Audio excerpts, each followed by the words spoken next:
ఒకప్పుడు విజయవాడలో అదే గుడివాడలో పాటి మీద వెంకటేశ్వర స్వామి టెంపుల్ దగ్గరలో అదంతా వ్యభిచారవాడగా ఉండేది. అదే సందర్భంలో మంగళగిరి దగ్గర పానకాల నరసింహస్వామి గుడికి వెళ్ళేటప్పుడు ఆ లెఫ్ట్ సైడ్ అదంతా ఉండేది.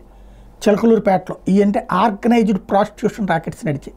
అప్పట్లో మేము స్టోరీలు సీరియస్గా చేసి, ఎందుకంటే భక్తులకు ఇబ్బంది ప్లస్ ఆ ప్రాంతంలో ఉన్న ప్రజలు చివరికి మామూలు సగటు కుటుంబాల వాళ్ళు తీవ్రమైన తిప్పలు పడ్డారు. ఆ వార్తలు హైలైట్ చేసినటువంటి సందర్భంలో ఎలాగ కంట్రోల్ చేయాలి, పట్టుకుంటే నా పెనాల్టీ వేస్తారు, వదిలేస్తారు, దానివలన ఎప్పటికీ పరిష్కారం కావట్లేదు అన్నప్పుడు రెవెన్యూ రికవరీ యాక్ట్ అనేటటువంటిది ఒకటి ఉంది. దాని ప్రకారం వాళ్ళ ఆస్తులు సీజ్ చేస్తే, అంటే వాళ్ళు సంపాదించుకున్న ఆస్తులు సీజ్ చేస్తే ఇక ఆ తర్వాత కంట్రోల్లో ఉంటుంది అనేది అప్పట్లో అధికార యంత్రాంగం డిసైడ్ అయ్యి ఆ యాక్షన్ తీసుకున్నారు. తద్వారా అప్పటి నుంచి ఇప్పుడు ఆ ప్రాంతాల్లో చూస్తే చాలా ప్రశాంత వాతావరణం ఉంది. ఈ ఏళ్ల తరబడి దశాబ్దాల తరబడి జరిగినటువంటి దాని నుంచి బయటకు వచ్చారు. ఇదంతా ఎందుకు చెప్పాల్సి వస్తుంటే గంజాయి విషయంలో ఒక కీలకమైనటువంటి అడుగు వేస్తోంది ప్రభుత్వం. ఒకటి, గంజాయి అమ్ముతూ దొరికినటువంటి వాడి ఆస్తులు సీజ్ చేయటం,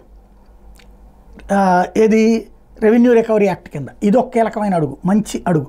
తద్వారా ఇంకోసారి గంజాయి చేస్తే ఆస్తే పోతుందని భయం ఉంటుంది. అలా కాకుండా గంజాయి రవాణా చేసినటువంటి వాడికి లేదా గంజాయి అమ్మినటువంటి వాడికి చేతిలో డబ్బులు లేదు అనుకుంటే వాడికి సంబంధించిన ration card cancel, Aadhaar seize, తద్వారా భవిష్యత్తులో అతనికి సంక్షేమ పథకాలు కూడా అందకుండా చేయడం అనేటటువంటి అడుగులు వేస్తున్నారు.